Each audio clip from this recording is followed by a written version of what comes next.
देखो हमने पहले पढ़ा था, जैसे हमने इलेक्ट्रोस्टैटिक में जो भी हम डायनामिक्स पढ़ते हैं, जैसे आपको जैसे कोई चार्ज पार्टिकल है उसका मोशन हमें पढ़ना है, मान लो उसकी डायनेमिक्स हमें पढ़नी है, तो हमें किसकी ज़रूरत होती है, मतलब किसी भी चीज किसी भी पार्टिकल की डायनेमिक्स हमें पढ़नी है तो किस चीज़ की ज़रूरत होती है हमको, हमें ज़रूरत होती है इलेक्ट्रिक फोर्स की। अगर हमें फोर्स पता लग जाएगा तो फोर्स से हम सारी कैलकुलेशन कर लेते हैं। जैसे न्यूटन ने न्यूटन्स लॉ ऑफ मोशन में उन्होंने बताया था कि force F equal to D P over D T करके हम सारी कैलकुलेशन कर सकते हैं उसकी, मतलब F equal to M A करके हम सारी कैलकुलेशन कर सकते हैं, डायनेमिक्स पढ़ सकते हैं। लेकिन फोर्स यूज करना जो होता है ना, जैसे फोर्स यूज करना इज वेरी कॉम्प्लिकेटेड। क्यों? क्योंकि एक तो फोर्स में मैग्नीट्यूड भी होता है, फोर्स में मान लो मैग्नीट्यूड भी होता है, प्लस इसमें डायरेक्शन भी होती है। इस वजह से ये कॉम्प्लिकेटेड है, मतलब काफी कॉम्प्लिक कभी कभी चीजें बहुत कॉम्प्लिकेटेड बन जाती है, क्योंकि एक तो मैग्नीट्यूड भी है, एक डायरेक्शन भी है। क्या हो अगर हम सिर्फ ऐसा काम करें कि हम इस तरह से डायनेमिक्स अपनी पढ़ें, सिर्फ मैग्नीट्यूड से काम चल जाए अपना। डायरेक्शन, मतलब डायरेक्शन तो पता ही है ना आपको, लफड़ा रहता है जब मतलब आप वेक्टर्स के साथ वर्क करते हो, काफी लफड़ा रहता है, क्योंकि आपको मैग्नीट्यूड भी देखना होता है और डायरेक्शन भी देखनी होती है। ठीक है, ये बात तो आपको समझ में आ रही है। तो क्या हो कि हम सिर्फ मैग्नीट्यूड से काम चला लें।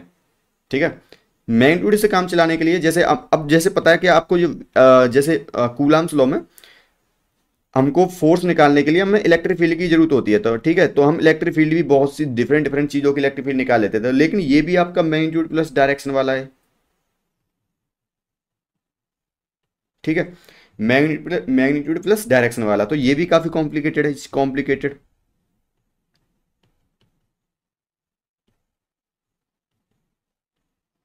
It's very complicated to work with.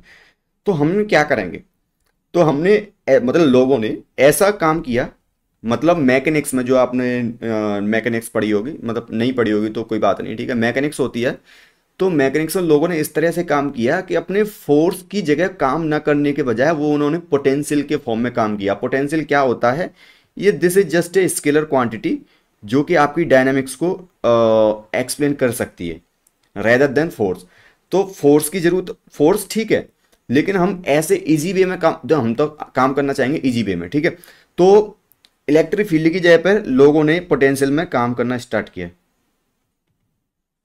इससे आपका वर्क काफी इजी हो गया, क्योंकि ये सिर्फ इसमें सिर्फ मैग्नीट्यूड होता है, ओनली मैग्नीट्यूड। तो ओनली मैग्नीट्यूड क्या मतलब, क्या है कि मतलब किसी भी चीज का किसी पॉइंट पर इलेक्ट्रिक पोटेंशियल निकालना है, मान लो इलेक्ट्रिक पोटेंशियल जो भी ये चीज़ निकाल पोटेंशियल निकालना है, हर पॉइंट का, हर चीज़ का एक ना एक पोटेंशियल होता है, तो वो काफ़ी इजी हो जाता है, क्योंकि वो एक स्केलर क्वांटिटी है। ठीक है, तो इलेक्ट्रिक पोटेंशियल क्या होता है, एक स्केलर क्वांटिटी होती है, और इसका यूज काफ़ी इजी वे में हम कर सकते हैं। ठीक है, इसका यूज किस तरह से करते हैं हम वो भी देखेंगे, और इसी से हम इलेक्ट्रिक पोटेंशियल से हम एक वेक्टर क्वांटिटी भी निकाल सकते हैं। ठीक है, जैसे इलेक्ट्रिक फील्ड। तो क्यों ना हम अपनी कैलकुलेशन में सिर्फ पोटेंशियल निकालें, जो कि काफ़ी इजी निकल जाता है, क्योंकि इसके अंदर सिर्फ मैग्नीट्यूड होता है, उसका यूज करके, क्योंकि अब अपनी चीज़ों को हमने इजी कर लिया है by using some method potential निकाल के, अब उससे हम इलेक्ट्रिक फील्ड निकाल लेंगे, काफ़ी इजी हो जाएगा, कोई दिक्कत नहीं होगी। ठीक है, तो वहाँ से हमारा पोटेंशियल का काम आया। ठीक है, और इससे पहले लोगों ने काम किया था मैकेनिक्स में। ठीक है, तो देखते हैं इलेक्ट्रिक पोटेंशियल के बारे में, पढ़ते हैं थोड़ा सा।